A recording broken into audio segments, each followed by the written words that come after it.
Episode 7 of Unmapped is brought to you by no one, because I'm not sponsored yet. But, you know what I am? I'm on iTunes and Pocket Casts and Google Play Music and Podbean and like all the other apps, because I spent all the last weekend making my own website and making my own RSS feed and putting my podcast up on everything.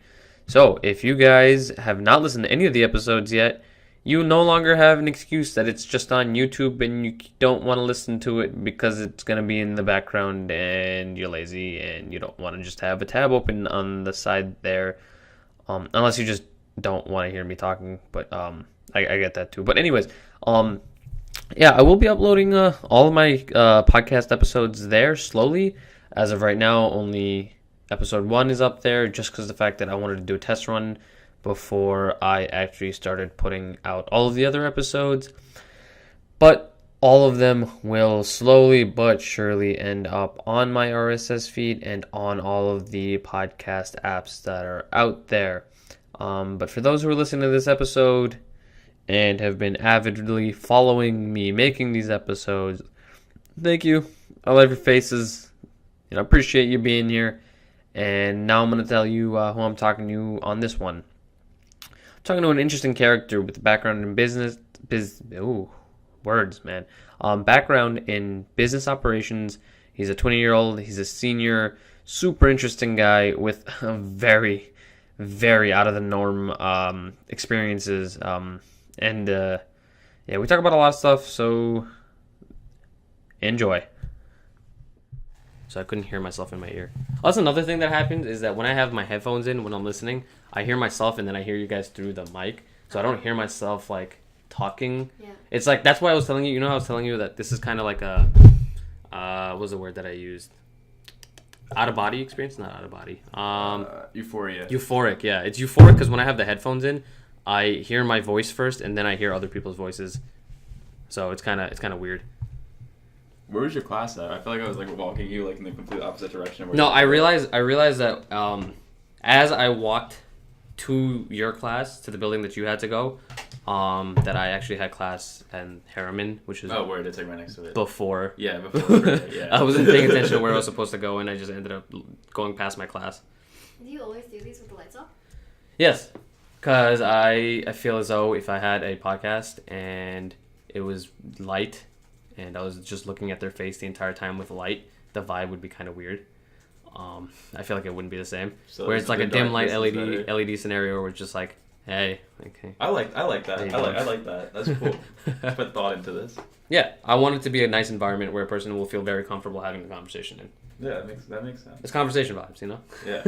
Did you come up with this like from the beginning as like your protocol, or did you learn it over the first couple episodes? No, I like envisioned what my room would look like for the podcast during the summer. Before like anything. Before the semester started, before school started, I was like, I want my room to look like this. So you the said you were podcast gonna start it, cool. but like how long have you had like the idea? I want you to just move in a little closer. Closer to the mic. Where? Just like a little bit closer, so the mic can pick you up better. Yeah, you're good there. Okay. I had this idea originally with Right here. Yeah, no, you're fine. Okay. With a couple people from the room. All of us, what we realized was, all the conversations that we had in like college, like all the ones where like you've been to our room multiple times, like we're sitting around a table and all of us should probably get work done, but inevitably none of us get work done, and we're just talking about something very profane or like profound, not profane. Yeah. Profound and like something that's like, you know, philosophical in base, or something that's like, you know, something that's eye-opening, or you know, just talking to each other. And we thought about that. It's like, I mean, that had a big impact on who we became. And a lot of people they would miss out on conversations like that. So, I mean, we thought to ourselves, like, if we put out our conversations like this, like, it could definitely impact people. And we also kind of thought we were, like, funny. So, yeah. No, totally. We're like, yo, we're hilarious. We should people should, like, love our content. Like, they would love what we put out. Totally. So I thought it would be, like, cool. But, I mean, originally what we wanted it to be would be like spontaneous conversation where like someone would just start recording in the middle of a conversation. Okay. But if you I tried to do that. Okay. It wouldn't work. Really? It was off because like you'd bring a mic out or like you'd start recording in the middle of a conversation, and like the flow was just not good. Like it wasn't like You tried bringing a mic out like in the middle of a conversation Yeah, and stuff? yeah. Really? Yeah. I would like bring out my laptop and I would record without people knowing, but then I realized people don't like being recorded without knowing. And I realized like that's a breach of privacy. Even if I did tell them at the end of it, it's like, oh, like I was recording. Like That's like a totally legitimate concern. Yeah, which is again another big reason why it's like I'm staying anonymous with all the stuff that I put out is because people in their 20s like don't want. If you're smart, you don't want to be affiliated with stuff that would get you in trouble with a corporation of any sorts, especially with like today's political climate, where everything can get you in trouble. You say one thing wrong, and you say one thing that's I don't know, offends someone in some way or some manner, you can get fired from your job. Yeah. I mean, recently there's someone on Fox who got fired from her job for saying something. I forgot what it was. It had something to do with she wasn't as sympathetic or empathetic as she should have been to. She said something bad about the Las Vegas. Yeah, shooting. about the Las Vegas shooting. Something like really insensitive. Yeah, but like she was definitely discussing like rifle laws, like the. But it was like a really bad joke or something, right? Like yeah, it was something that was just like insensitive. Yeah, and because of that, she got fired from her position. Yeah, and like a day later, she's like, "I'm sorry, like I was insensitive and this and that." And but she's still fired. Yeah, too little, too late. Like she got fired from her position. She can't do anything about it now. But I mean, just stuff like that, it stands out. Like you can't say things and expect to not get in trouble now, just because with social media, with just like putting yourself out there. Like you say one wrong thing, it's like it's out there for everyone. Yeah, and you can easily get yourself in trouble for just saying something. Totally true. So one of the first things I wanted to actually get into is I never asked you this question, and I feel like I should because I've known you for so many years. I don't know what major you are. Oh, I'm a business management and operations major. Business management and operations major with a concentration in entrepreneurship. Oh, that sounds exactly like you. That sounds perfect. Yeah. So what made you originally go into that major? Like, was that a decision like off the back you wanted to do that, you wanted to be an entrepreneur? Or it was like once you got here, that's kind of what you picked up on, or like you enjoyed the classes the most?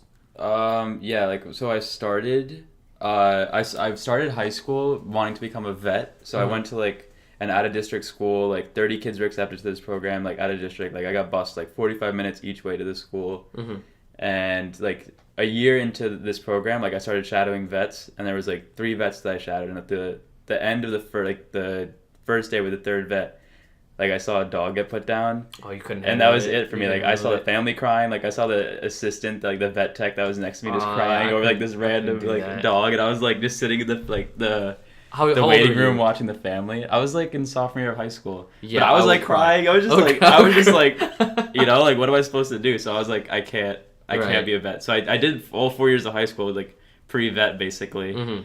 And then, what did your high school have? Was it like a technical high school where you? Yeah, it was like an agriculture program high school. So I was in like FFA and all that. But after that, I realized that I just want to like own my own business. Like my mom owned her own business. Oh, really? So what business is she? She's a dentist, so she has 2 of her own practices. Oh wow, look at that. Yeah, so I was gonna like that. I mean, before being a vet, like that's what I've been like geared towards my whole life. Like I've worked at her office for like 8-9 years. I was supposed to be a dentist. You were supposed to be a dentist? Ideally, yeah. You have great teeth, so. Yeah, graduate school and take over her practices. That's like the plan that my parents always had for me, but you don't want to take over the business? I like the business like aspect of it. Like, but you don't like the business itself that they have? Like, I like that. Dentistry? The aspect of having your own, something you're like, but not dentistry. That you're responsible for. I just don't like dentistry. Okay. You don't want to be a dentist? I just don't want to be a dentist. Okay, good. I don't think anyone really likes the dentist. I can't do it. No, it's not. I like the idea of a dentist. It's necessary. I like the feeling of after you go to a dentist, like you had the cleaning and everything. Yeah. But the entire 20 minutes where you're sitting there with your mouth open and they're just in your mouth, it you're sucks.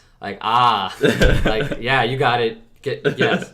No, there was the last time I went to my dentist, she said something. She's like, "You have great teeth."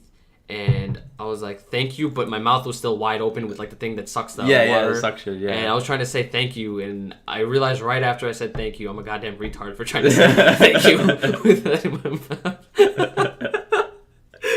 She looked at me, she's like, "Why would you respond?" I'm like, "Why would you ask me a question? Why would you ask a question? Why would you say something to me?" This is on you. Yeah, my mom asks questions all the time, expecting an answer. I'm just like looking at her like, you're not gonna get an answer. You can't talk. So you didn't want to get into dentistry. Yeah. So. But then you wanted to get into business. So what would you say was the first like kind of awakening moment where you're like, I want my own business. I want something that I can call mine. Honestly, like the inspiration just for having my own business started like a long time ago. Like when I just saw my parents like take off a day of work whenever they wanted to because it was their business. Like it was Right. my mom's business. Like she planned her schedule. She took off Wednesdays like and the weekends because she was just like I need to spend more time with my kids. Like that freedom and like the freedom of hiring your own people, especially. Right. Like I've like out of every aspect of her business, I think the hardest part she has to deal with is not the dentistry, is not the insurance or the billing or any of the paperwork or anything like that. It's getting the right people. Like I've To seen work for you. And, right. Like I've seen to make employees sure- come in and out. Like the turnover rate for her office is insane. Like over the course of a year, she'll have 10 different employees like doing X-rays and stuff. mean, yeah, because I it's think- hard to find good people. Yeah, that's probably one of the toughest decisions to have like a smooth operation for any business. Yeah. My pops actually, he recently got promoted to being a supervisor at the NYPD, and Oh, your dad's a cop? yeah, Oh, I didn't know that. Yeah, it's he was, I mean, he wasn't like a regular officer. He was a traffic agent, Oh, which okay, is okay. honestly controversially like worse. Okay. People hate him. I mean, he's the guy that gives tickets. But the thing is, like, if you're an immigrant and like you don't really have that many options, like that's one of the best jobs. Like getting any government job is really one of the best decisions you can make. The pension. Yeah, the pension, dude, benefits. the health benefits. Yeah. Like, if he didn't have that job, like I wouldn't have any opportunities. Like Straight up. I would have been screwed. But he recently, the last couple of years, got promoted to supervisor. He worked in Manhattan for a while, and now he switched over to Queens. And now that he's working there, like he knows multiple languages, like multiple Indian languages. Like he knows Pakistani, he knows Hindi, he knows Bengali. So he is fluent in all these languages. So everyone that's working there, like when they talk to him, like they have this like sense of like brotherhood with him, and like he's Because like he knows the language. yeah, and he knows the language, and he can like kind of talk to them on like a person to person level a lot better. And because of that, like everyone that works there has also told him like our our pound has been working better because you're here now. Like you've Right. been able to integrate everyone like properly, and like it just goes to show like one employee can make such a big difference on like all the employees. Totally. So how large is the scale of your mom's business? Practice for 20 years has been open. Mm-hmm. She had about 3,000 to 4,000 regular patients, and then a couple years ago she Wait, opened. did you say 3,000 to 4,000? Yeah, like regular patients. That's a pretty big client base. Yeah. It's a busy schedule. She's a really good dentist. Okay. And then a couple years back, she opened another office in Clark, which is about 8 miles away. Mm-hmm. So it's actually really interesting because Roselle is a very heavy black community and Clark is a very, very staunchly white community. So the way you have to treat patients in like 8 Very miles different. apart, very different. The way the police treat people, very different. Like it's pretty interesting to watch. But No, yeah, Yeah, being very someone interesting. from New York, yeah, I 100% noticed that difference. I used to live in Queens, and I was in Richmond Hill, which was 5 minutes away from Kew Gardens. So Richmond Hill was a predominantly like immigrant area, or like Hispanics, African Americans, and like you'd walk like 5 minutes, and the house values would go from around 400 to 500,000. This is around like 2009, 2010 to put in perspective. Yeah. Around 400,000, and it would jump up to 8 to 1.2 million dollars for a house, and like you'd see like literally in a 5-minute walk, it would change like the entire atmosphere, the people, just like everything would change. And it's like it's crazy, like just like little shifts in area can completely change like who's there and what's going on in that neighborhood. totally, yeah. So you picked business major because of your mom's business, right? Yeah, like I started working there from like middle school, and then years and years I worked there. But like I didn't like the dentistry part as much as I liked inventory management and Okay. billing and handling accounts. So the numbers game. Yeah, like I liked Okay. handling the business operations, and that's why I chose operations, because I just genuinely liked running my mom's practice. Huh. That's cool. Yeah. So do you have any idea of what business you would want to run later on down the line? I don't know. I'm split between like coming up with like my own idea, my own platform that I can build on and grow like organically, or just taking a franchise and building it slowly and investing a lot of capital in the beginning. So either of those options are on the table. But I'd say given your background and like how you want freedom, I feel as though franchising is more solid, probably something that would have more like a concrete backbone to it.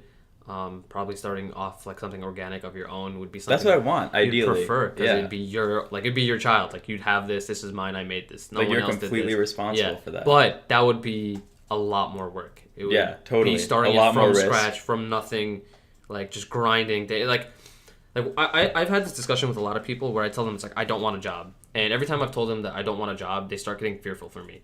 They're like, "What do you mean you don't want a job?" It's like I don't want to work I just don't want to work. And when I tell them that, they immediately think of it as like you want to be a bum, Like you're being lazy. You're being lazy, like you don't want to work. I'm like, no, I'm probably going to work a lot more than someone with a job.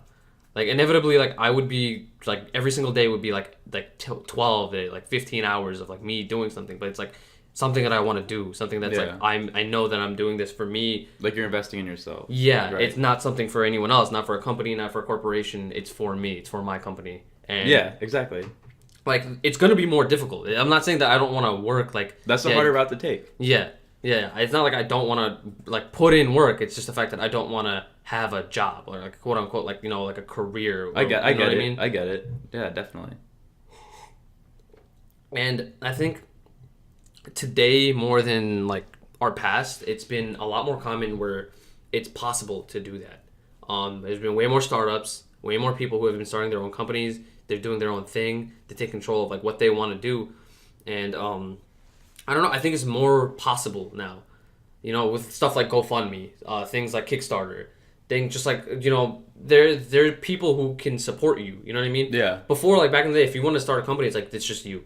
Yeah. Now it's totally. like it's just you, but people can support you. There's a community there, like for support. Yeah. Totally. It's completely different, and I think it's awesome. Like I think because of that, we're gonna progress more as people. It's definitely something that's cool. Okay, so from that, I want to kind of go into where you've been in the world. Okay. Just because that's also a very interesting part of you. You've been to a lot of places, so I want to go to the first time you either.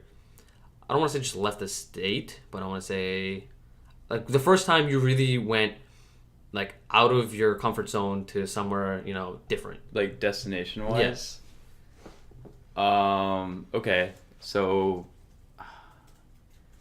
all right. Okay, so in middle school, my mom was still a dentist. Mm-hmm. She worked with Carnival Cruise Lines because the workers on the cruise ships are there for 6 months. Right. So or more, so they need dental care while they're on the ship, right? So usually she was a dentist on it. Yeah, so Carnival will contract out dentists every now and then for ships. And whenever there's a cruise ship anywhere, there's always a dentist on the ship. Really? I did not know service that. the workers. So for every summer in middle school, we used to just come with my mom for 3, 4, or 5 weeks on like a Carnival ship and just go with the ship. That is awesome. Yeah, so sixth grade was the first summer we were doing this, and she was a dentist with Carnival. So, and the first trip was out of Seattle, so we flew to Seattle, took a ship out from Washington, and then we did Alaska, the coastline of Alaska.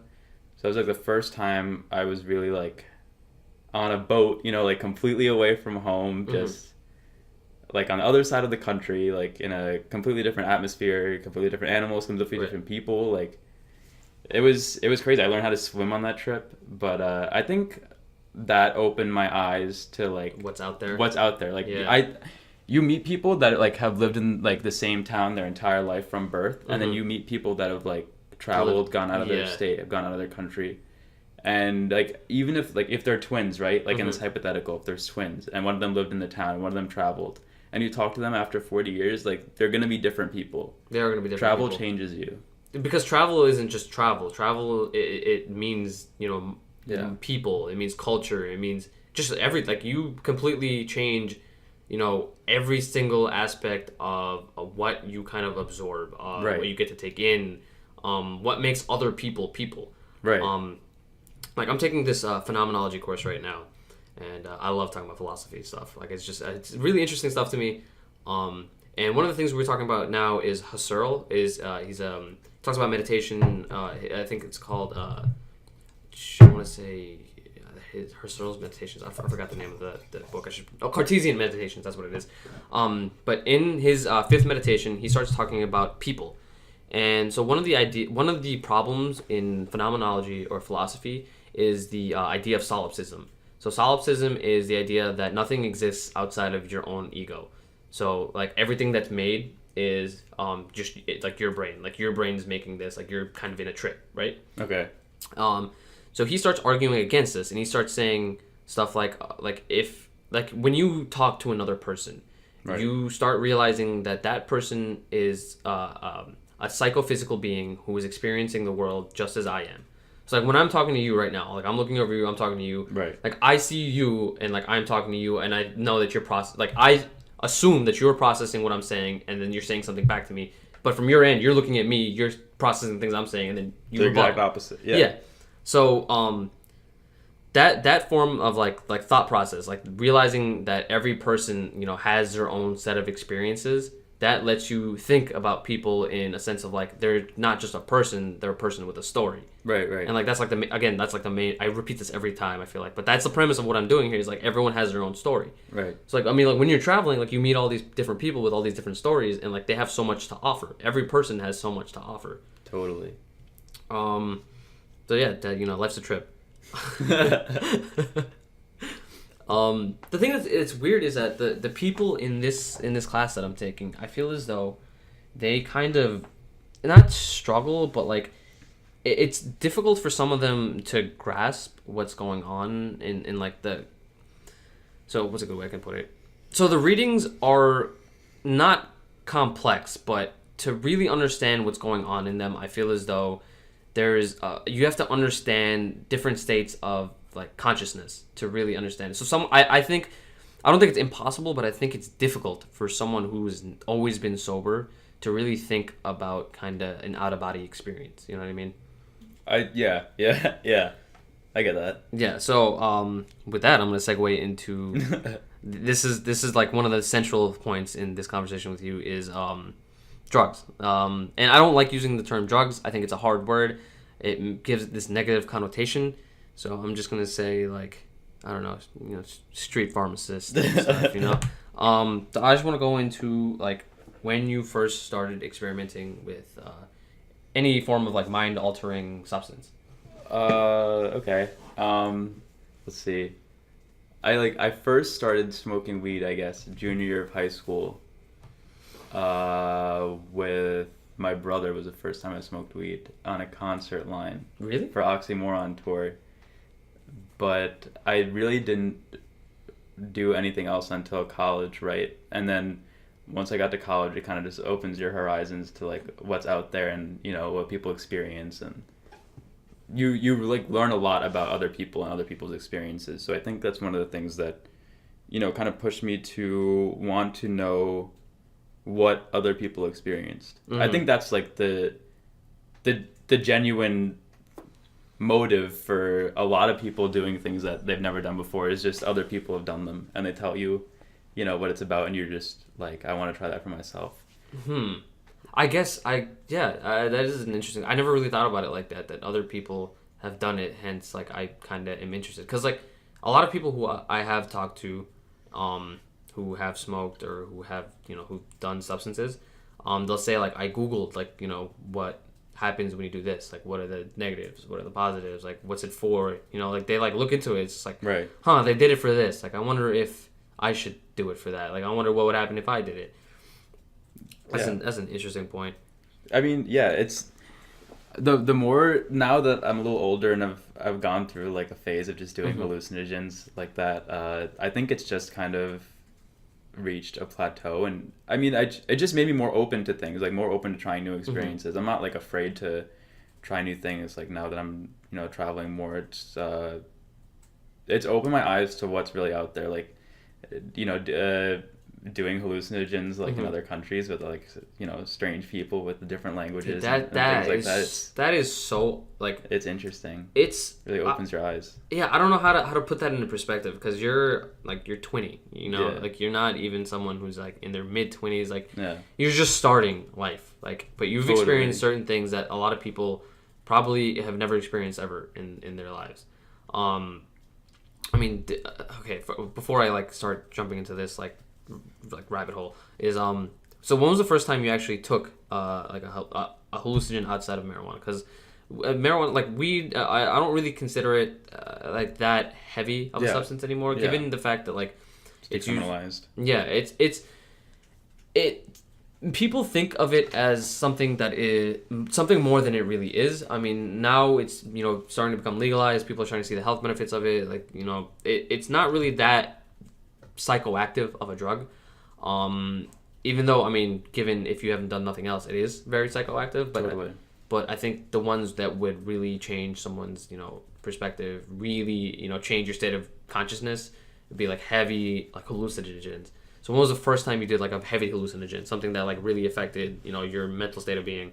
I maybe sophomore year of college, just took shrooms with a bunch of friends, just around a fire, listen to music, really but really we were with people that have done it before, so, and they were the people that kind of gave it to us for like pushing us on, I guess, but they were with us the whole time. But I don't know, after that, once you feel something for the first time, you're just kind of just like, I want this again. Right. But it was never like an addiction. It was more just like, I want interesting. To, like, you want to explore that state of being. Yeah, right. Like you just learn kind of more about yourself every time you've done it. But like talking to like all the people that I know who have done shrooms or has done acid, like they have gone to a state of mind that cannot be replicated in from any other substance. Like every time I've talked to them, they'll tell me it's like, oh, like I like am one with nature, or like I've experienced the world in a way that other people haven't. Like there's just something it just opens up more. Like you realize that the people I've talked to have realized that there's more to living than just living. Right. It's like it's just something that opens like your I don't want to say third eye, but like like you just think more in a sense. Definitely. Okay, so you did that sophomore year of college? Right. Okay, so what do you think was one? So do you think your first time doing that hallucinogen was the one that was like really like change your attitudes, your perspectives on things, or was there like a defining moment later on? Yeah, I'll give you a little anecdote right now. Do it. Give it to me. Give me that anecdote. So one of the first times I was traveling outside the country, it was with my sister.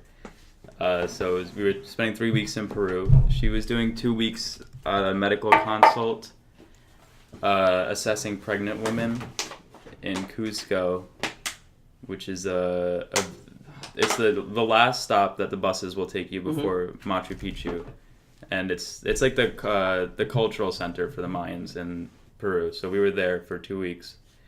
So the last week I split up with her, and I found this lodge.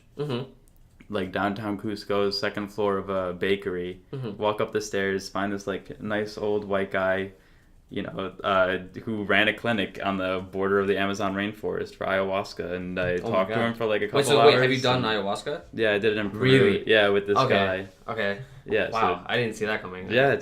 But tell me about this if there was like one like pivotal moment where I was like, this is like my life, this is the direction I want to take, like these are the changes I want to make, it's that trip, like in the Amazon rainforest in the village with shaman. This is some stuff that like I'd hear on like Joe Rogan's podcast where he's talking to like Ari Shaffir and stuff like that, and they're like in their like 30s and they've already made it, and they're like out in the rainforest because they got the money.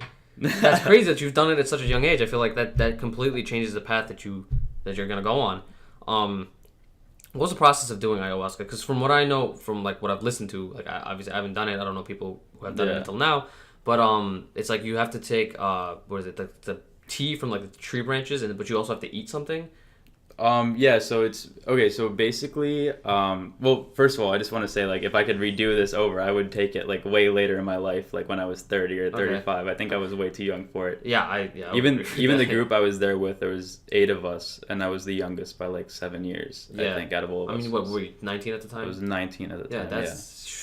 So, dude, you don't know who you are yet at that time. I mean, that I don't know how you survived that. Yeah, it was pretty nuts. So I was there talking to the guy. We arranged transport the next morning. So the next morning, wake up at 6 a.m., get on the bus, pick up a bunch of other people from different hostels and whatnot around Cusco. It's a very small city. It's in the mountains, about 6,000 meters above sea level. Right. So we get in the van. We go to the 2-hour drive probably to the edge of the Amazon rainforest. Get out of the van, get into kind of this, like, there's a couple like physical like structures that have been built there by like construction vehicles, and then it's just like a lot of people. Right. So the guy that I was with kind of led us over there. There was an instructor there, and then medicine men. They just give you the ayahuasca in a bowl. Okay. It's like boiled and processed already when you get it. So you just get the actual ayahuasca in a bowl, like the correct dose or whatever to your body weight. And then So how did they know that what your body weight was? like you're with them. You're with the medicine men. Like they Okay. scale you. They talk to you the whole time. This sounds so like Yeah. I don't know how to like. It just sounds so like like the medicine man. Like It was I don't know how it to was explain nice. that. This is like my first time out of the country. I was kind of, like, or not first time out of the country. My first time traveling, like backpacking by myself. With my sister, I guess. Mhm. But so we were just in like the clearing. We all took one dose each. Each dose lasts about 6 to 7 hours. Mhm. And then I guess what is recommended is 4 doses of ayahuasca, which is like the male spirit. Mhm. And then 4 doses of wachumi, which is like mescaline. It's the Mhm. same. Just for females. It's the same. It's a female spirit. Yeah. It's the same psychedelic activation like method as peyote, mescaline. Right. So it's like a much more euphoric feeling. But I didn't do it. I just did the 2 doses of ayahuasca. So it was about 7 hours each, right Okay. after another. But the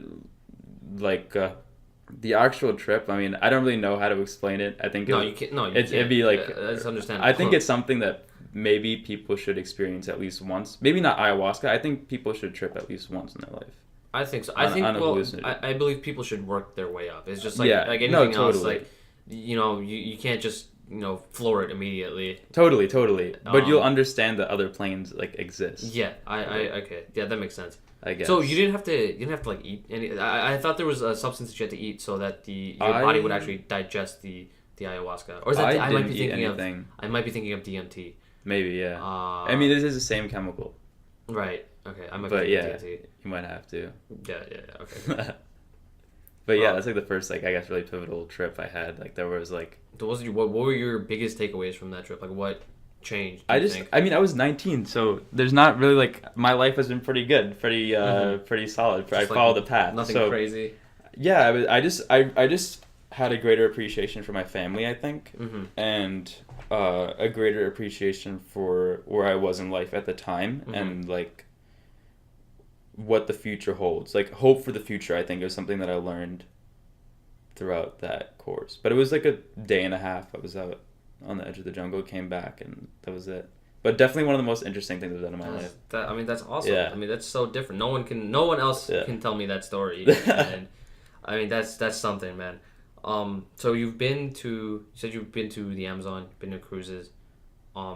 What's another place in the world that like really stands out to you that you think like impacted your being? Guatemala definitely would be the country that stands you out said in my you've been mind. to a lot of places in Central America. Central America. Yeah, Central America is like my favorite place in the world, honestly. But Guatemala is what got me there. Mm-hmm. Guatemala is the first country where I solely planned it out. I just spun the globe and I like put my finger down and it was Guatemala, and then that was it. I bought my plane tickets and I didn't plan anything else for there. I didn't have like a place to stay. I just got there for the first night. I had a place planned out. Man, But that is so yeah. crazy. Because Yeah. most people don't have even like the slightest amount of courage to like, be able to be like, I'm just gonna go, and I don't know what's gonna happen, but I'm gonna end up here and I'm gonna do things. Yeah. It's just that's really believing that like the globe on like a large scale is full of like people, like Yeah. like our people, like our species, and that you could go to another continent, another country, and just find someone and be like, can you help me? And they'll help you. Yeah, and they'll help you. It's crazy. It's a crazy Yeah. concept to me. That's But- awesome. That's the trip that changed everything. That's like what got me in love with travel. Guatemala. Man, where else do you want to travel? I definitely specifically. I want to finish Central America before I graduate college, definitely. So that's San Salvador, Honduras, and Nicaragua. Mhm. And Nicaragua, I'm doing winter break. So San Salvador and Honduras, I have to do before That's so many places. before I graduate. So that's May 2018, then I'll be done. Damn, you got places to go. So okay. Yeah. So given that you travel a lot, you're a man who's inebriated very often.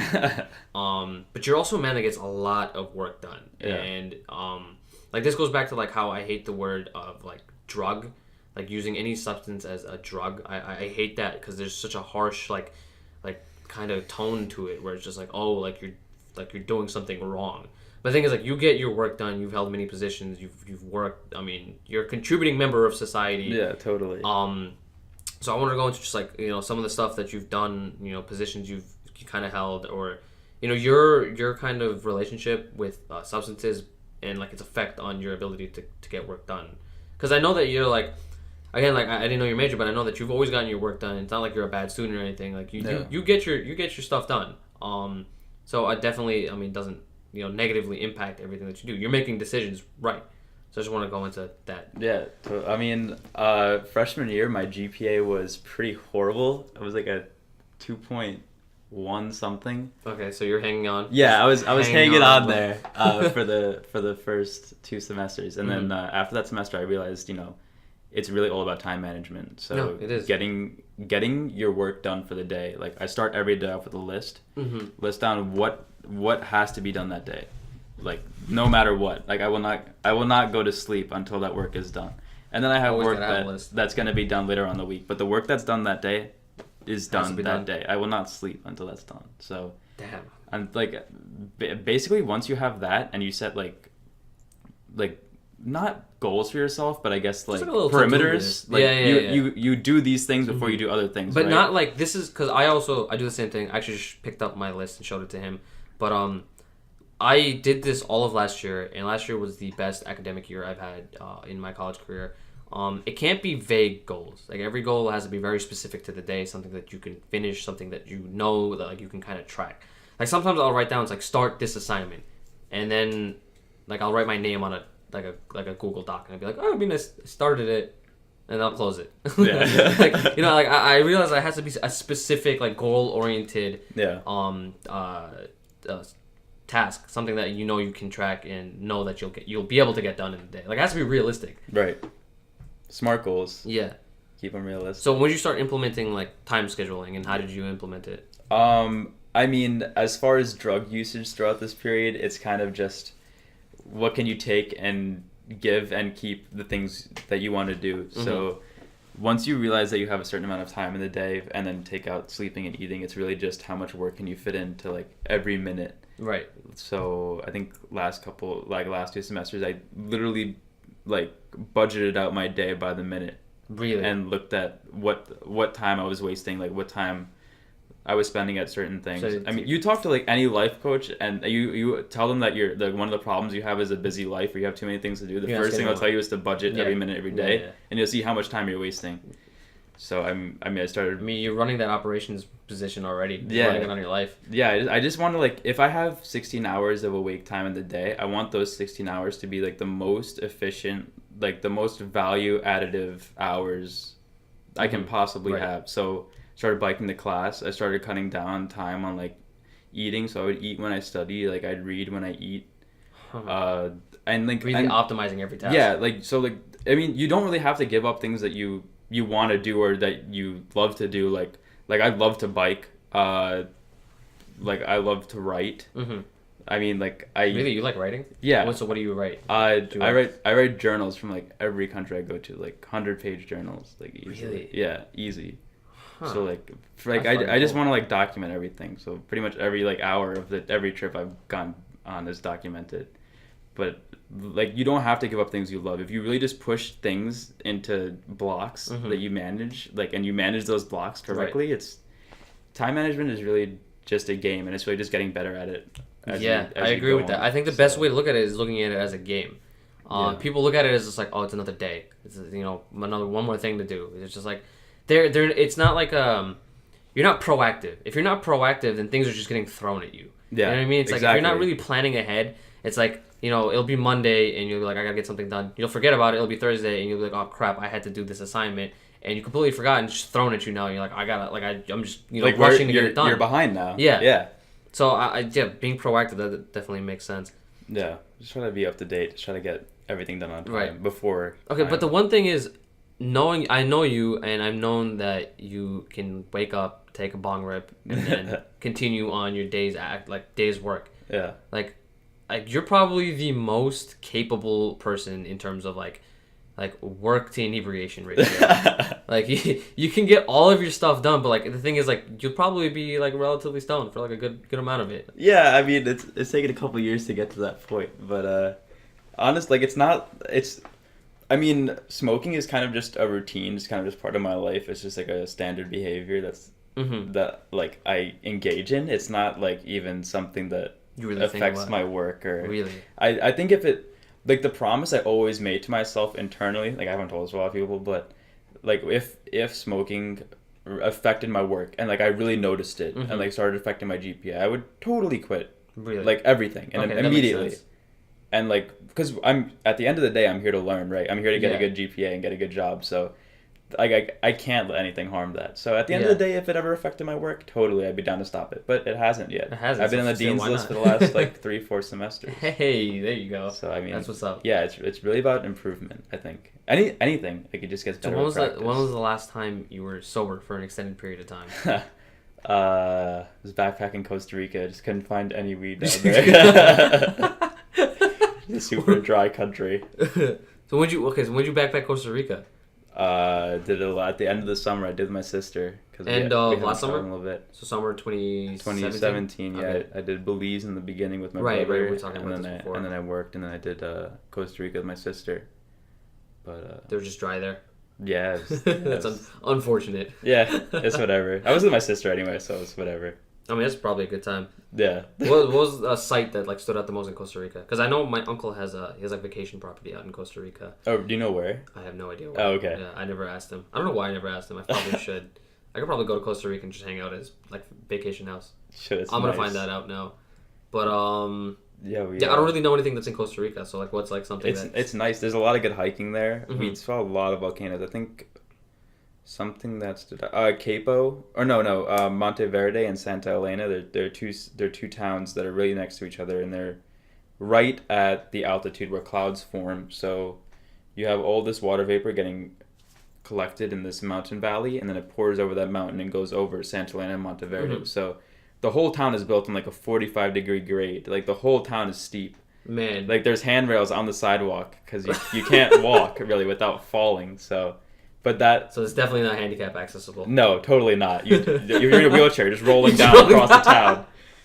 But beautiful couple cities, and the wildlife there it's like one of the most biologically diverse areas on the planet. So Rainforest, right? yeah, Okay. cloud forest. So it's Cloud it's like forest. the Oh, look at that. yeah, like the I didn't it even was know that was a thing. yeah. So it was pretty insane. It's probably like one of the coolest things. You find a lot of animals there.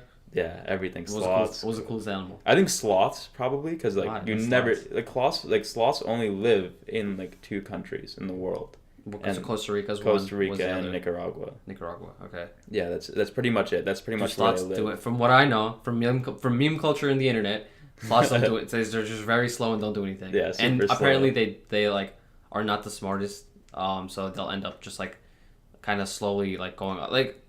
I wouldn't compare them to squirrels. I think they're slower and Very slow. Yeah, they don't move at all. Like, Yeah. we saw a couple sloths, but only one of them was really moving. And but the wildlife there was incredible. I mean, I live in the suburbs. All we get is deer. Mhm. You know. Yeah, I'm kind of sick of seeing deer. They don't really, So- the deer don't really do anything. They kind of just Yeah, get it- startled, look at you, and then leave. It's like, all right, peace. That's about it. So seeing that wildlife was definitely cool.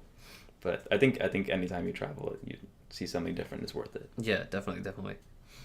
Okay, so talk about where you've been, all that stuff. So what I want to get into now, and this is gonna take a while to talk about, is your history being a street pharmacist.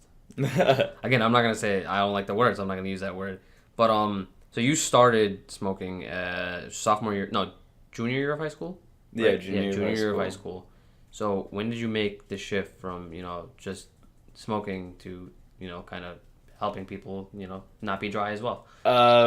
Basically, as soon as I got here and I realized it was profitable to not only smoke weed but sell weed, Mhm. While you're doing that.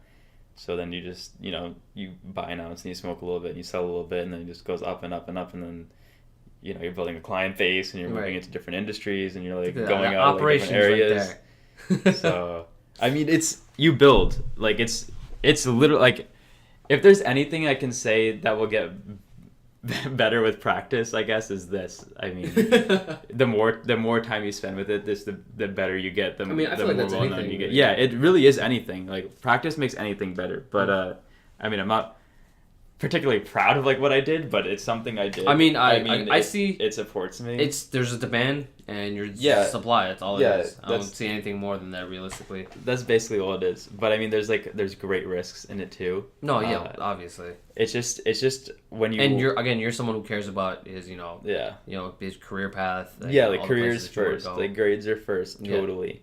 But at the same time, if I can fund travel and which is and I think that was hobbies the at the most end. interesting thing that I took away from a conversation we had before was you said that all the trips that you've had thus far were funded by the fact that you were I mean, not all of them. I mean, I had like legitimate jobs throughout the period that's applied. also true. That's But also yeah, true. no, totally. I mean, it's I don't look at being a street pharmacist as it's part of my identity. It's something I do. Like it's something I do that supports something I love.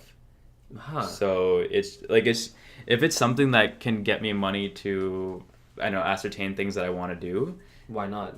why not? And I mean, it's easier than getting a job, and at the end of the day, you are supplying a need. So Yeah. even if I wasn't here, You're not right, doing anything there would bad. be If someone else. if you're not the guy that's doing it, someone Right. else is the guy doing it. Right. And on top of So- that, it's like being I don't know, like let's just say just selling marijuana. It's like that's not really that big of a deal really nowadays. It's just like it's It's more of a supply and demand thing. it's since really all it is. decriminalized. It's the business aspect of it, Yeah. which makes sense as a business major yourself.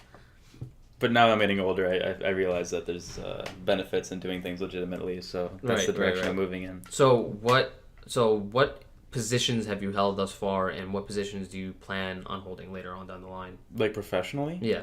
Um, So you, considering that you're from a background of like operations research or Yeah. like business operations, I'm assuming you've held like kind of like analytical or business like positions where you're just kind of looking at the inventory, looking at stuff that's going on, like the Yeah. ins and outs of the company. So yeah, like what's some of the positions you've held? as far as professionally, my local 4-H, I was a state ambassador, county ambassador, handled all the representation for New Jersey State. I'm a huge 4-H'er, 8 years going. Same thing with FFA. But professionally, I was an account manager over at a big telecommunications company. I was also a supply chain management operator and account manager for a large car insurance firm that does business nationally. But I mean, I've done a lot of things. I worked at a startup 3D printing firm doing operations. What did they print? And they build 3D printers. Oh, they build. We made. Do they 3D print 3D printers? No, Oh, okay. no, but they were working on printers that work Didn't with hurt to metal. ask. But I worked there consolidating bill of materials and consolidating protocol. But that's the thing about business. It's really all about experience. It's not everyone graduates with in business at least. Everyone graduates with a degree. Anyone can get an undergraduate business degree. It's just a piece of paper. It's just a piece of paper that opens the door for you. It's really about the experience that you get in through college. So the last couple of years I've been interning everywhere, applying everywhere. I think my summer internship was to a 10-week program, and I called and emailed probably over 100 companies before I You really, like settled on directly that. called and emailed them? Yeah, like I called like 10 companies a day for weeks. Really? I wanted to line up offers. I wanted to get the best possible offer, so I just put in the work. And I got that offer. This is the company I wanted to work for before I even looked at the offers. The first offer I got, I took what would you say when you call them? So like, who did you call first of all? Steve Jobs had a speech about this actually, but because when he worked at Hewlett Packard, he just called or he emailed like one of the head administrators at Hewlett Packard, and he got a job there doing things that he already knew how to do, learning in his garage. So I think a lot of people just underrate the fact that boards of companies like have email addresses. You can email board of directors for large companies. Yeah, because I'm thinking about this right now. I don't do that. Yeah. I'm looking for a job now. I'm here. I'm out here just putting out applications on the regular websites and like being like a normal average Joe. I did that too. I did. I mean, this internship I got through Indeed, But Oh. like just applying to places and emailing people doesn't Yeah, hurt. see, I like, learned a lot about applying to places just from emailing people. Yes, like that's something I don't do. I don't go out of my way and just like email like directly to maybe like I'll email the company every once in a Yeah. while, but I don't email like specific like the individuals that are in charge of like what they're doing. You're not supposed to. Okay, That's what makes you stand up. uh I mean, I 'Cause never I always thought about thought it it's either, I always thought like if I email them, I feel as though they're gonna be like, why are you emailing me? But at the same time, like they are recruiting, so it only makes sense for them to find those who are but trying to get standing this out job. or like applying. Yeah. Even if they're just like, why are you emailing me? Like, I don't know you. Like, go to admissions. Mm-hmm. They still see that you emailed like a board of director. Like, you're putting in the work. You're not just going through the regular application protocol and applying on a third party website or like iSims or something and getting the job. You're emailing you're actively looking into their company for people that you can like network with to get a job there. I did the same thing with Barclays. I did the same thing with JP Morgan and Chase. I did the same thing with Goldman Sachs. Just trying to get turned in all internships. these places. No, no, Oh, no. okay, I was about to I mean, say, I was like, just trying, This but is quite a rap sheet you had.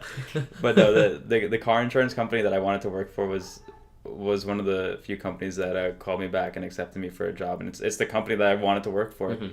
They gave me 24 hours to accept the job, and I didn't even need that. It took like 15 minutes. Called my parents. I was like, I'm taking this job. Took it. Man, you're gonna And be didn't regret it at all. That's entrepreneurship right there. Yeah. You're killing what you want to do right there.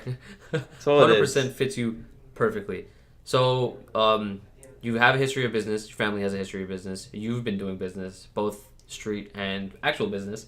And you want to start a business. So, I mean, given the fact that, we're 20, we don't really have many funds, we don't really have money, we don't really know what we're going to end up doing. Yeah. Unmapped type shit, Yeah. So within the next couple of years, and I ask this to every person at the end of this, is where do you see yourself, or what do you want to do for the next couple of years before you can inevitably do what you want to do long term, which is owning a business? Before I can do what I want to do long term. Yeah. Well, Or like, what do you think your path is going to be to try to get yourself to that position of realistically. Yeah. Okay, realistically, what I see myself doing after college is I got an offer from the internship I went with this summer. Mm-hmm. So I'd just be doing that job for like a base salary, like $65,000, just doing car insurance. Mm-hmm. But if I do that for a couple of years, did my MBA while I'm at the company, they pay for it, right? Maybe like move me up in position. Maybe I make a career there, right? Mm-hmm. But if I don't, I get an MBA paid for out of that company. I get valuable experience. Right. I don't have a gap in my resume. You And have then you have money. Right. to start off I'm with. filling You that have time funds, from yeah. college to when I get my next job. Yeah. So I work at this company, find a job in finance or operations or back-end operations that I can do like at another company, work my way up there. Once I have enough capital, start investing in myself, start investing in businesses, start investing in franchises, start building a platform where my wealth grows wealth. That's the end goal. Yeah, I want my money to make money for me. Dude, that's the key. That's the key to. I mean, you probably know Tony Robbins talks about that all the time. Yeah. I don't know if you've read The Richest Man in Babylon. It's a great book, and one of the main, like the key takeaways from that book for me was making sure that one, you're always putting away a certain amount of money for savings so it can grow.